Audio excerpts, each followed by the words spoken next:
Hayyee dhaggeeffadhu. Ati amma sababa isiin hin salaannee fi ibaadaan qabnee fi dhiisteeni. Har'aan nuu kennuu dandeettani? Maal jettee?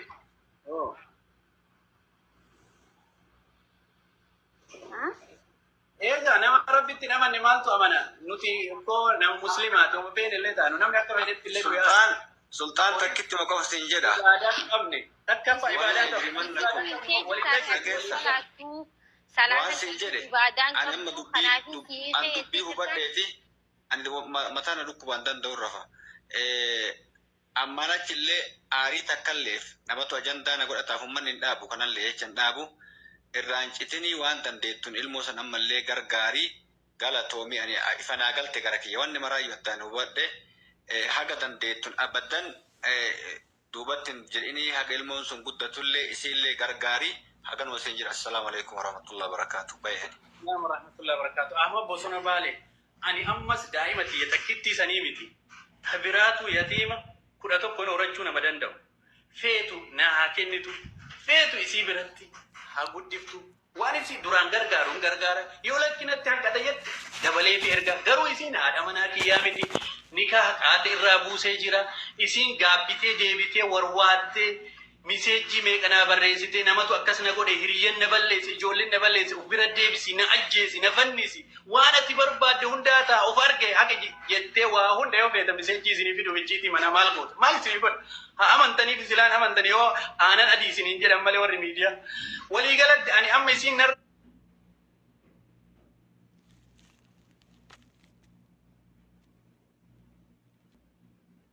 tana naan jedhani ille sultaan isiin suni rabbi araaramee fiyyuu naan jedhani ani ittiin araaramu walii galatti isiin haadha manaa kiyyaa miti yoo shari'aan immootu ulfarratti hiikuun hin ta'u jettee na gaafatte hin ta'a sababni isaa yeroo isiin deesserraa ni keenya achumaan bu'a yoo hin deeffatin kanaafu shari'allee ni beeyna waa hunda mataa irra garaa irri wayya jette oromoo waa hunda beeyna bar mara haasanu khayriin qabu. Maki afaan takkatti bichaan dubbachuu barbaada. Haqiiqaa jirtu baalii yoqooy. Haqiiqaa jirtu afaan takkatti isinii dubbachuu barbaada. Maki na dhagaa hartaami? Sagaleen keen jiraami? Dhaga'u jira. Ta rabbiillee, ta namoomaallee, ta dubartoomaallee, ta seenaallee, ta immoo guyyaa isin nu kabajjanii nu soyxaniifillee waa takka bichaa sitti himuu barbaada. Wallaahi. Odoo isan gaafatin dubbii kan haqiiqaa rabbi ani hadha ruhiin na keessa jirti. Odoo isan gaafatin waliin nyaanne sa'a kan waliin jirra waliin nyaanne waliin dhuyne. Dubartii tana kaleessa sagalee ta'aatii turre naa biraatiifuu sagalee taata mucattii tana maaf akkana goote jedhee isa gaafachuu dhabe wallaahi kan rabbina ergu nama biroo gaafadhe. Mucattii tana urga gaafa waliin dabalameeti guyyaa takka isii uffata miicuun argine naan jedhe namni. Uffata laandoriiti miica isiin immoo eessa oolti mana madrasaa oolti naan jedhan. Deebisee immoo dheengadda sana dheengadda. Ana biratti jechu ji'a tare kan 5,000 ana bira ergee ji'a lama ji'a tokkoon ergaaf barreeta. Har'i 30 innaan 5,000. Daa'imattii tana suuraa telegiraamaan ergiteef ani quba qaba. Waan kana qarqaraa riisiitii sayyoo naa ergi jette wallaahi amma keessaa si erga telegiraama irraa qabnaami. Telegiraama yoo qaban amma keessaan si erga. Dubbiin kuni dubbii mubaarak musammaa ajandaan dhufee jennaan namni of ajjeesa jennaan dhufe malee.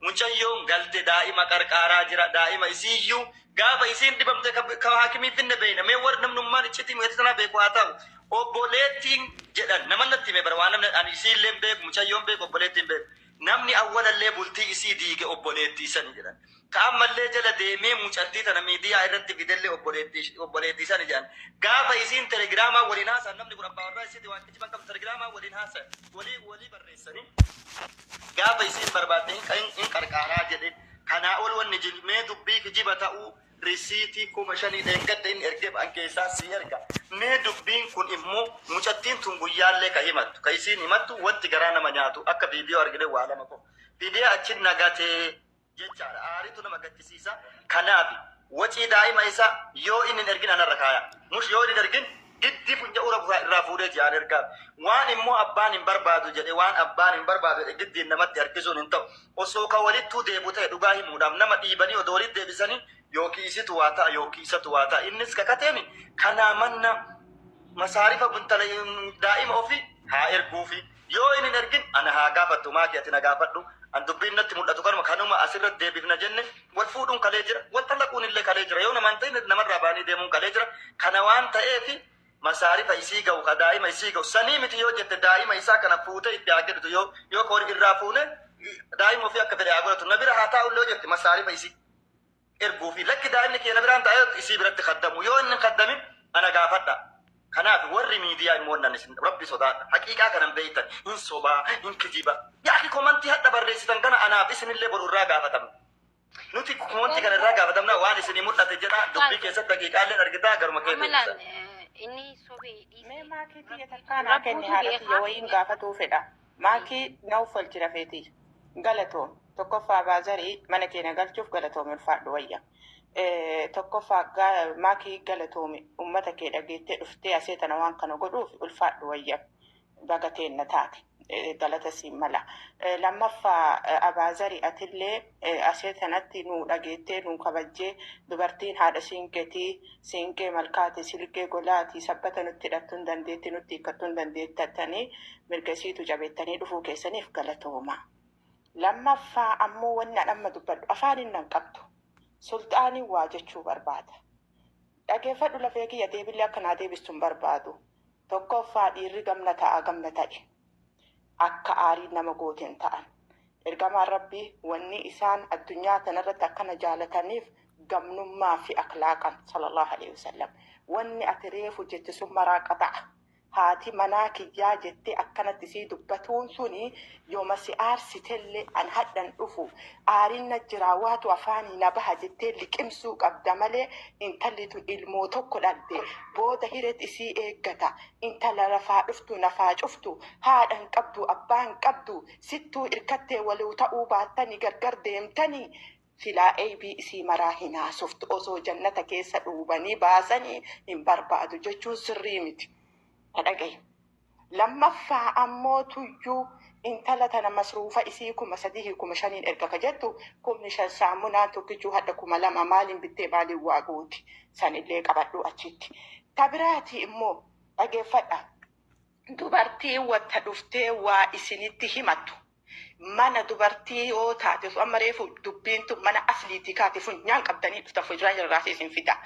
Harka micceertanii fiddan dubartii kabajaa nu kabajaa nu haadha teessanii nu dhageeffadha nu haadha teessan isin eebbisnu isinii ta'a isin abaarru isin irraa ta'u intalatee na galatoomi maakii ulfaadhu wayyan nu dhageettee rabbisii haadha ga'u dhugaa rabbisii hima dubbii sirriin gooni sirrii deebifadha garuu ka sultaan tan amma nama miidiyaarraa wal fuudhaafi obboleessa kiyya dubbiin ati haga reefuu dubbatte jalaa haga gubbaa alqaxa'uuna wal qaxa'aati osoo haqaa qabaatte hin hambifatte hin dhoobsite hin dhuydagati dhiirummaan yoomiif sultaan yoomiif dhiirummaan keessan isin maa akka isinii dhufteen dubbii dubbattan waa itti dhuga ergamaa rabbi yoo dubbiin isinitti hammaatteedhan hudu addaa salaataa jedhan malee eeyibii niitii teessanii himaan jedhan dhiirti eeyibii dubartii hin himtu. Nassi miidhee nassi cabsee nassi cabse nassi balleesse taan rabbiin gahattee dhiiste rabbii biraa haqa guddoo qabda yoo haqa isii cabsite wallahi hireen hin baatuuf sultaan dhagaye yoo itti dabde sultaan hireen hin baatuuf garuu intala dubartii ta ilmoota akka qofa dhalte jecha kana isiin jechuun cabalama isii cabsitee ilmooteetillee 5,000 hin gahu jechi kunillee buula barbaaddi jaarsummaa haadha siin keessatti qabanne jecha jette tanaafuu ganaa sitti yaana siin jedhaan. Baay'ee galatoomi haadha siinqee ulfaadhu tokkoffaa ani nuun dubbanne gurbaa garaan maa kana gaa jennaan kan irraa akkasa gartee jette Oromooni ABC takka lafaan kaafne. Wanni ani irratti xiyyeeffadhe irra guddaan ibaadaadha. Namni ibaadaa hin qabne ani kaayyoo qaba karoora qaba rabbiif jecha jira dhaga danda'ummaa sakamaa abbaan fedhe waan fedhe jedhee isaaf rabbitu walitti dhaqa. Ani bor ilmootiyya amaanaa isitti kennadhee deema ilmaan kiyya. Yoo ilmaan kiyya qajeelte diin irratti naan guddifne. Yoo karaa ani deemu karaa rabbiitiif rasuulaan deemu. Yoo ibaadaa rabbiin salaanne. Yoo quraana rabbiin qaraane yoo kaayyoon qabaanne anaa ishil faayida jiraachuu akka horii jiraadhee osoo hin taane akka nama rabbiin isaa waan uumeef ajajamutti jiraachuu barbaada. Kana ABC takkitti iyyuu lafaan kaafne waan ani hambifadhe osoo isinitti hime bornamni waliin hin jiraatu. Isii miti hedduun nama madaa akkasiin qaba.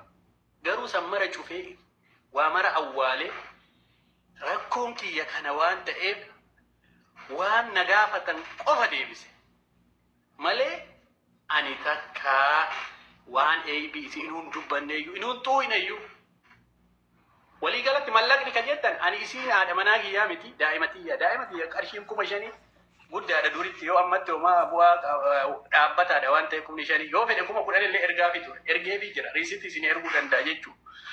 Yoo barbaadan sanii ol illee godhaaf ammas mallaqni rakkoo miti yoo feeti daa'ima sanii illee natti hakin homaa narraa hin qabdu kalaas maan narraa barbaadde maal himatteemi kalaas maan nagooti maal wanni si miidiyaarra fide kalee gaafa ufajjeetti akka ufin ajjeefne abbatti fide arra feetu faafanni abbaan bira jira obboleessa abbaan qabdu hin jenne ati abbaa qabrii eenyu abbaan qabdu jedhe haadhan qabdu jedhe malee dhaggeeffadhu yaa sultaan dhaggeeffadhu yaa obboleessa kiyya maaltu jira siide tasgabbaa'ii ofirra dubbatu jirta tasgabbaa'ii miiciyyoon tuni ji'a lama ulfa ji'a lamaatiin warra isirra keessa jechuudha. Achirraan sin barsiisee ittiin dhuguma miiciyyoon tun salaata hin salaattu haati amma rakkoon ati himtu salaataa fi ibaadaadhaa itti waan dhugaati kun miicoon tun salaata illee yoo hin salaanne ta'e miicoo tanaaf isiin amma kana ni manne jechuudha.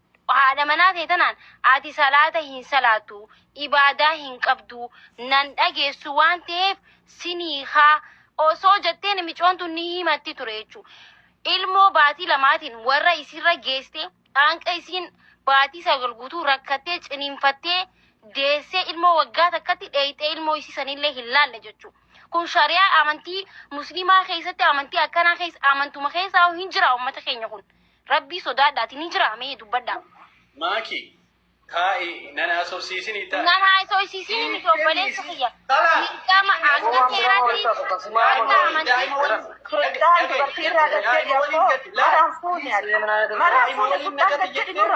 fuudhee daa'ima maatii biraan Gaan illee dhagaye amma nuti laa kabajaan dubbisna si galee maaliif jennaani waan fedhellee ta'u isin jidduu ilmoo takkaasu jira.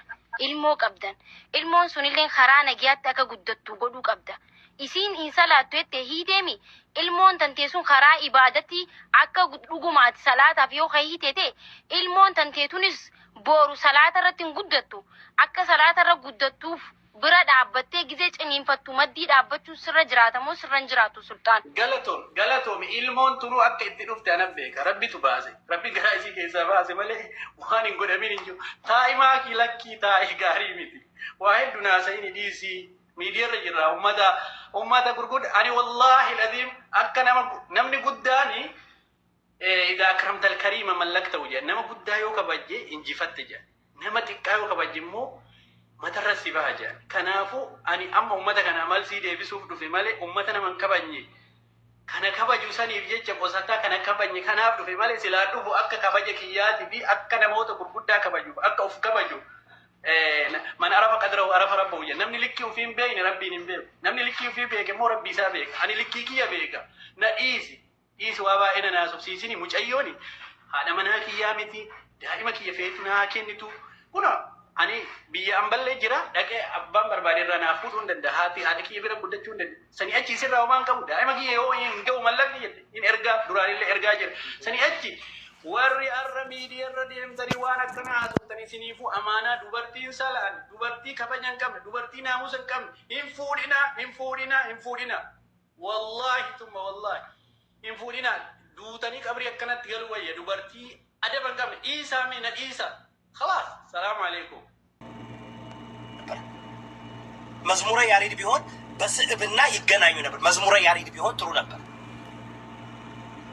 ተራዳችሁ ምንድነው ስትጠየቁ ስማ አዳምጥ ውሃ ጠጣ ምናምን አይ አውቆ ሰውን ለማናደድ ይሄ ባዶ የተሸነፈ ሰው መልስ የሌለው ሰው ሁሉ ጊዜ የሚያደርገው ነገር ምን ተጣላችሁ አዳምጥ ስማ እንጂ ውሃ ጠጣ ተረጋጋ እንጂ ምናምን ይሄ ምን ይባላሉ this is አውቀው ፕሮቮክ ለማድረግ ነው ፕሮቮክ አትደራረግ ራሳችሁ ባወጣችሁት ሩል ሰዓቱም ያዣ አንተ ነህ ሩልም ያወጣው አንተ ነህ ጥያቄ ስትጠየቅ መመለስ ከሆነ yes or no ጠየቀህ እኮ ኢየሱስ ብልት አለ ወይ ታመልከው አለው አለ መልሱ ምን መሆን አለበት yes or no ነው yes or no ነው ስጋ ለብሶ በምድር ላይ ስጋ ለብሶ መጥቶ ሰው ሆኗል። እሱ ብቻ እኮ አይደለም። ሄዱና አንደኛ ራእይ 1:13 አንብቡ። አሁንም በዙፋን የተቀመጠው እሱ ራሱ ተሴም ዳድ ቶማስ እጁን የከተተበት ጎኑ ላይ ያ የተነሳው ኢየሱስ ክርስቶስ በዙፋን ላይ ተቀምጧል። ተመልሶም የሚመጣው እሱ ነው ይላል። አንደኛ ሐዋርያ ቁጥር 40 ላይ በጣም እኔ እውነቴን ነው በእውቀት ውይይት ቢሆን ጥሩ ነበረ። ለመማማር ለመበሻሸቅ አይደለም። እኔ አሁን ኬራውን ለምሳሌ ሙስሊሞች ቢት ሲጠይቁኝ እነግራቸዋለሁ። ሲጠይቁን ጥያቄ እመልሳለሁ ከመጽሐፍ ቅዱስ የኔን ፍላጎት ወይም ደግሞ እነሱ የሚጠይቁኝ ጥያቄ ለማሸነፍ ብዬ አይደለም የምነግራቸው። ትክክለኛውን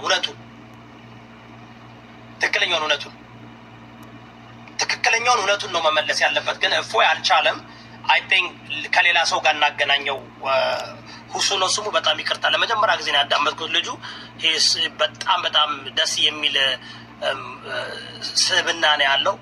ራሱ በጣም ፔሽን ነው። በጣም ስድቡን ተቋቁሞ ነቆራውን ተቋቁሞ እንትኑን ተቋቁሞ ነው የመለሰለት። እኔ አሁን አሉ እኮ በኦርቶዶክሶች ብዙ አሉ በጣም ደስ የሚሉ ስብዕናቸው ደስ የሚል አሉ። እውነቴን ነው የምላቸው። አሁን ፕሊዝ እኔ እንደ ትላላየውም እንደ እፎይ ክርስትናንም ኦርቶዶክስንም አይወክልም ብዬ ነው የማምነው። የኔ ፐርሰናል እንትኔ ነው። ቢካዝ ለምሳሌ መዝሙረ ያሬድ የተሻለ መልስ ይመልሳል ብዬ አስባለሁ። የተሻለ መልስ ከመዝሙረ ያሬድ የተሻለ መልስ ይመልስ ነበር። ዶክተር ዘበነ የተሻለ መልስ ይመልስ ነበር። አኬ የሚባለው የተሻለ መልስ ይመልስ ነበር። ኢቭን ኤርሚያስ፣ እውነቴን ነው፣ ኦርቶዶክሶች ኤርሚያስን ብትጠቀሙት ኤርሚያስ የተሻለ መልስ ይመልስ ነበር። ኤርሚያስ ቀለሜ የተሻለ መልስ ይመልስ ነበር። ደቂቃውን ራሱ በደንብ ትታረጋለህ። እፎይ እኔ መንፈስ አልተመቸኝም፣ እናንተ ራሳችሁ መርምሩት። አይኖ እፎይ ይችላል እያላችሁ ልጁን ገደል ከተታችሁ ይችላል ስትሉት ማለት ነው። ይህ መቻል አይደለም። በጣም የሚያስደምሙ የኦርቶዶክስ ተዋህዶ ልጆች አሉ። ሌሎች አሉ መመለስ